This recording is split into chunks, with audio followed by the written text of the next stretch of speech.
By the time we reach the end of this video, I will share with you what has been called the number one best book for copywriters. By the time we reach the end of this video, I will share with you what has been called the number one best book for copywriters.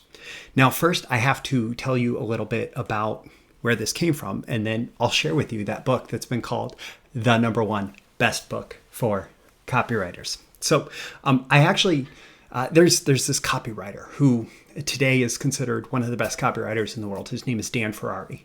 And I met Dan actually back in 2014. I had written a sales letter for the Titans of Direct Response. And a copywriter friend of mine on the first night there said, "Hey, I'm getting together some copywriters, and we're going to go out for a dinner. We're going to go out for an Italian dinner at this restaurant across town. Would you like to come with?" And I said, "Sure, yeah." And so we got this group of copywriters, and I knew some of them, and there were some that I didn't. And there were some who had a lot of experience in the industry and some who were fairly new. But we were together as a bunch of copywriters, just hanging out, talking about the event that was to come and how excited we all were at the Titans of Direct Response. And next to me, there's this guy, and he's kind of the surfer dude, like long blonde hair, like beach blonde hair, and he absolutely was a surfer dude. His name was Dan Ferrari, and he was basically brand new to copywriting, but he had discovered it, and he decided, I need to do this. Like, this is my destiny, and I'm going to do whatever it takes to become successful at this. And so Dan, he invested the $5,000 or whatever it was, $3,500 for a ticket to Titans of Direct Response. And he was all in. He saw it as going all in. And at that time, he had zero experience. But very quickly after getting home, actually a quick diversion, he actually, whatever happened, I'm not sure exactly, but he actually got so sick that he had to be taken from the hotel in an ambulance to the hospital and missed an entire day of Titans after investing in this and being brand new. Missed an entire day of Titans and was incredibly sick in the hospital for a day.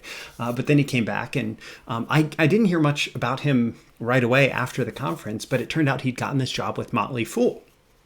And Motley Fool, a big financial publisher, was already very successful at the time. But he got this job with Motley Fool, being brand new to copywriting. And he basically, again, he went all in. He fully committed himself. And 18 months later, I discover that he has actually just been writing successful promo after successful promo.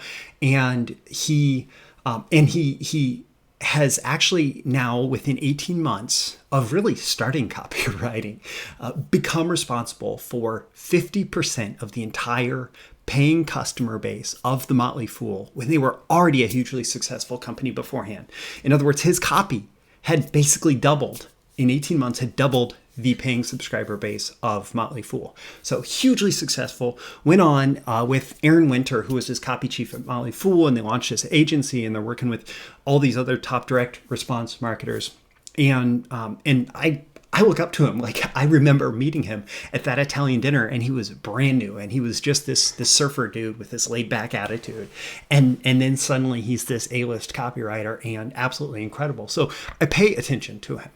He doesn't put a ton of stuff out, but I pay attention to him.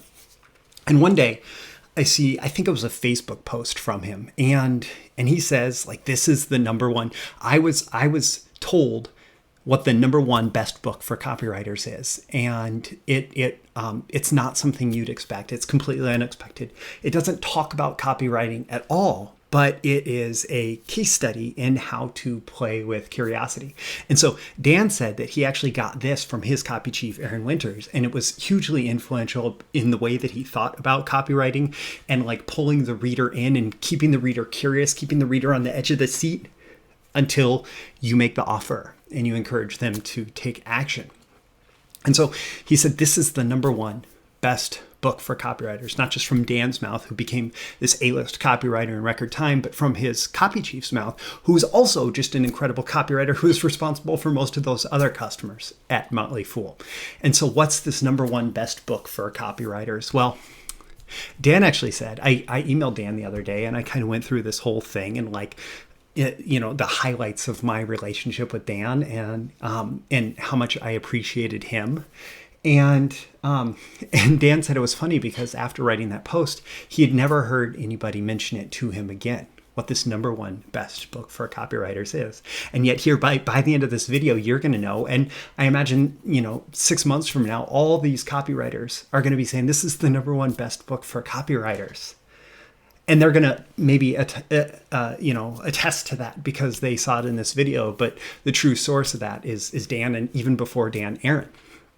So, if you keep watching, you are going to end up discovering what this #1 best book for copywriters is. And, I might as well share it with you now. And I warn you, it's unexpected. It was unexpected for me when I first read it, I suppose, and it will be unexpected for you. And actually, it was funny because as a copywriter, I already had this book on my bookshelf, but I never thought of it as a copywriting book. But here it is, the #1 best book for copywriters, and I'll make it like levitate into the screen. Ooh, the monster at the end of this book, starring lovable, furry, old Grover. What? Like crazy, right? This is the best book, #1 best book for copywriters, the monster at the end of this book. Well, I'm just going to read it to you. It's a very short book. It's a kid's book, right? I'll read it to you, and we'll maybe drop some commentary along the way. So front of the book says, the monster at the end of this book, starring lovable, furry, old Grover. And I'm not even going to try and get a great Grover voice, so you'll hear my bad Grover voice. What did that say? On the cover, what did that say? Did that say there will be a monster at the end of this book? It did? Oh, I am so scared of monsters.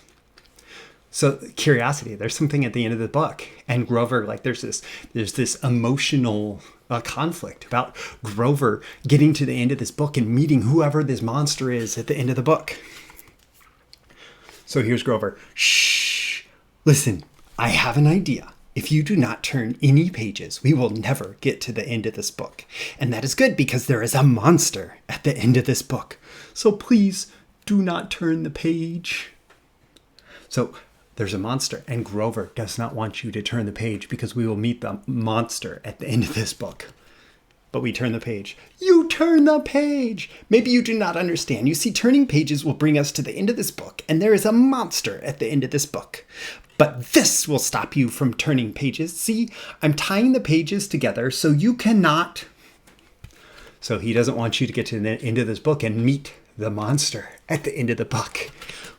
You turned another page. You do not know what you are doing to me. Now stop turning pages. Can you feel the curiosity building? Do you know who the monster is at the end of this book? There. I, Grover, am nailing this page to the next one so that you will not be able to turn it, and we will not get any closer to the monster at the end of this book. Bom, bom, bang, bang, clonk, clonk, bong. So he's nailing the pages together. We don't want to get any closer to the monster at the end of this book. Now, do we? Or are we curious to discover what this monster at the end of the book just might be?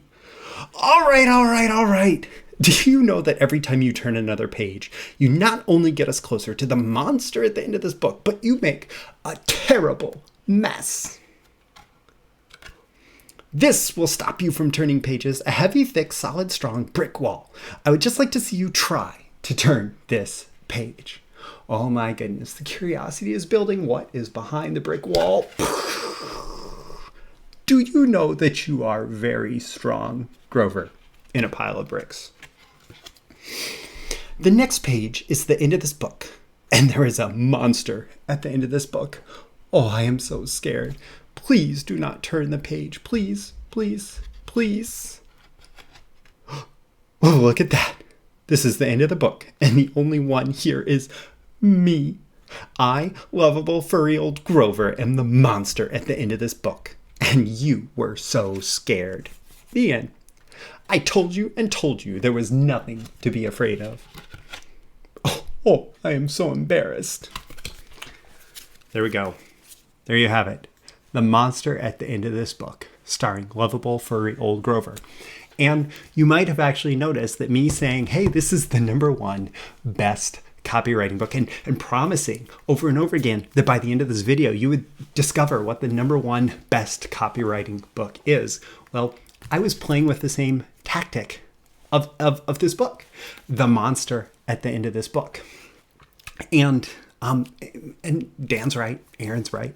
There is something magical about this book that has my kids want to read it over and over again.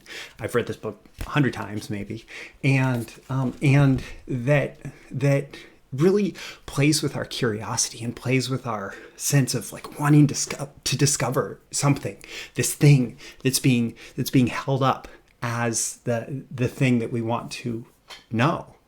And the way that the book plays with the curiosity is absolutely an object lesson for copywriters, even though it doesn't talk about copywriting. It doesn't tell you like, oh, this is how you be a copywriter, right? But it is absolutely an incredible book for copywriters. And I'll tell you what, if you want to find more great books for copywriters, I'll be sure to include a link with this video to a page that I put together with a top 10 list for top books for copywriters. This book is not actually on the top 10 list because I'm making this video separately, but they are books about marketing and copywriting and business thinking that I think that you will find very valuable. Also, check out the links in the description. I'll include a link to Breakthrough Marketing Secrets where you can sign up to get my daily emails Monday through Friday, including these videos and exclusive content for email subscribers. You can also subscribe here to follow me here. And I'll tell you what, leave a comment below. Let me know on a scale of 1 to 10. How valuable did you find this fun little lesson about the monster at the end of this book, the number one best book for copywriters, and why? Like, what's your takeaway? What's your action item? How's this going to impact the way that you write copy going forward? Also, click that like button before you go so you get more content like this delivered to you. And so the magical algorithms of the internet know to share it with people like you who will find it valuable. You can certainly share it with folks directly. And hey, if you're going to start talking about the monster at the end of this book as the number one best book for copywriters, well, you can give me credit, but certainly give credit to Dan and Aaron as well. My name is Roy Furr. This has been a video issue of Breakthrough Marketing Secrets. I hope that you found this valuable. I always aim for that 10 out of 10 value, and I hope that I've delivered it here. Thanks, and I look forward to seeing you again in your next video. See you soon. Bye.